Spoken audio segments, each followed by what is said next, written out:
When it comes to luxury brands, I'm pretty sure you know that Louis Vuitton has been on the list for many years. The brand is worth more than $30 billion and is a very big name in fashion. But before it became what it is now, its story began in the 1800s with a young homeless man who dreamt of being successful.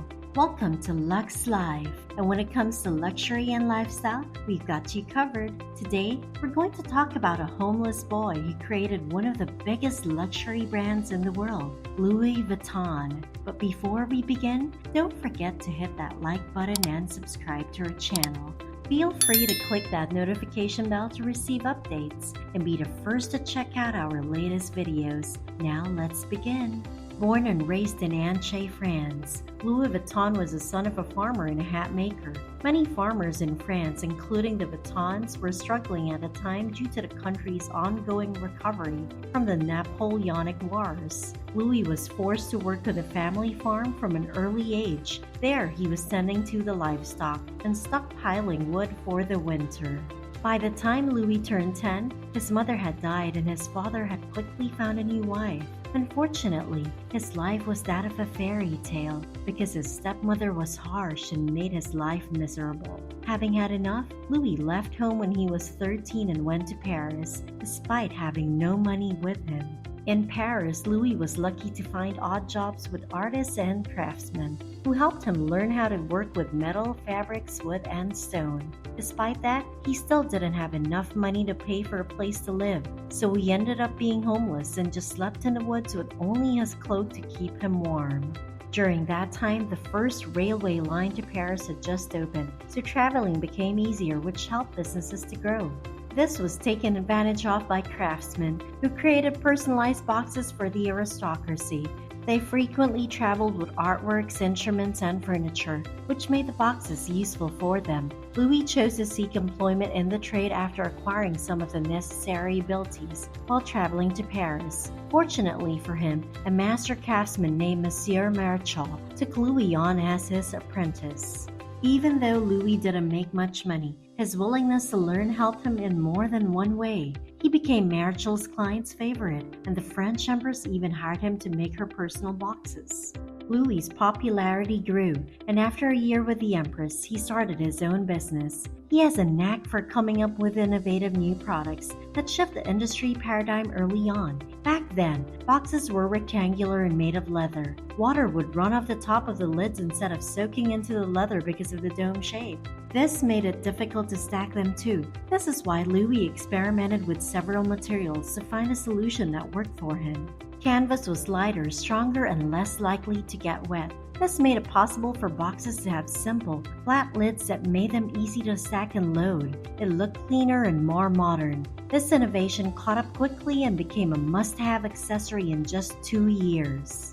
After that, Louis tried to do the same thing with handbags. Back then, people didn't really like handbags. They weren't considered stylish, were too big, and caused injuries. But Louis thought that handbags could be useful, so he began making them out of canvas. They were a hit right away, and women wanted more styles so they could wear them with different clothes. Together with his son George, he made a lock called a tumbler that turned trunks into treasure chests and stopped thieves from taking them. But soon after that, the work stopped. When the Franco-Prussian War broke out, the business was destroyed and Louis lost his home for the second time. Louis and his family had to leave their home and workshop in Esnières, which is outside of Paris, and move to the city. There, they lived with thousands of other refugees in a small shelter.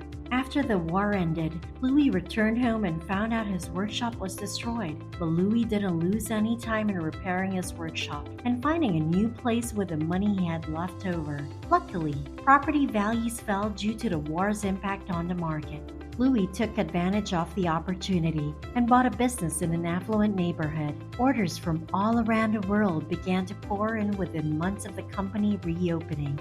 Louis and his company were on a roll, and he began to come up with new and daring product ideas. At the time, he realized custom patterns could be printed on cloth, which enabled him to use canvas to make trunks with striped patterns. It was a hit in the market, and counterfeiters would have a harder time attempting to mimic its style.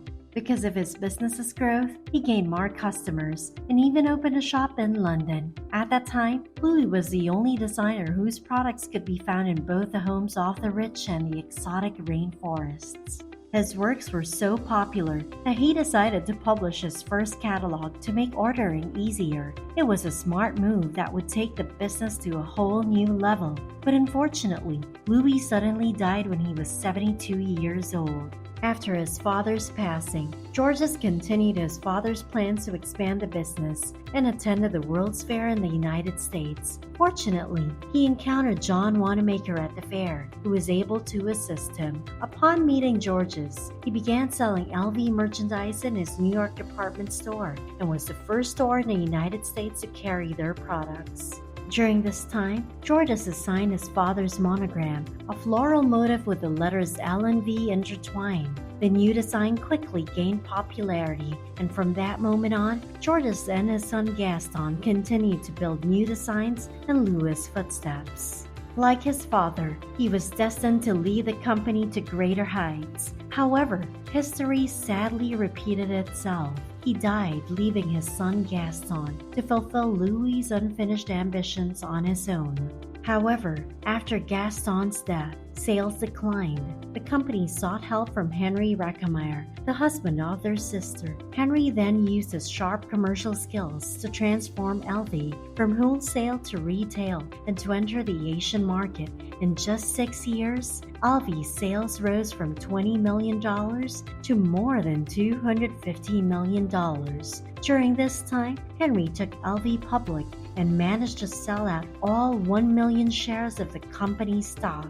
After a few more years, LV appointed designer Marc Jacobs as their creative director. He revived the brand by introducing its first ready-to-wear collection, creating the iconic Vernie collection, and partnering with prominent artists. Under him, the brand has branched out into watches, jewelry, and sunglasses as it continues to make and sell the bags that people know and love. Today, Louis Vuitton is one of the world's most valuable luxury brands, with a market value of more than $30 billion. They frequently partner with other artists and designers to produce one-of-a-kind pieces, and their limited edition collections are truly sought after.